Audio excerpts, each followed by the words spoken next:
Fallen branches can be a great, cost-effective resource for small whittling projects.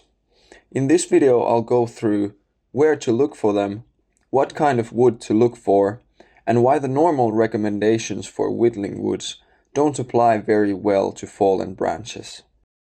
First of all, you gotta make sure that collecting fallen branches is allowed in the area.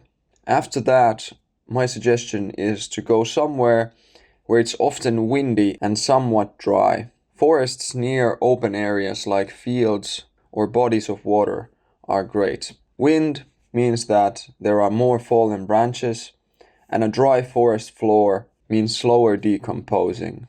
What also affects where to look is the species you're looking for. Some otherwise good woods are mostly a waste of time when looking for fallen branches.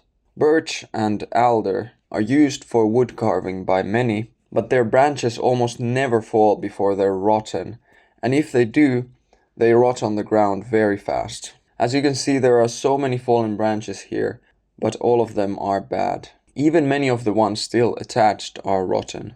You should keep an eye on most trees, in my opinion, because you might be lucky enough to find something special. However, what I have found most reliable is pine. Conifers generally rot slower than deciduous trees due to reasons such as living environment, lower nutrient content of the wood, and the antibacterial properties of the resin. Whether to look for pine or other conifers is obviously dependent on where you are on the planet, but on most of the northern hemisphere, some type of pine is very common.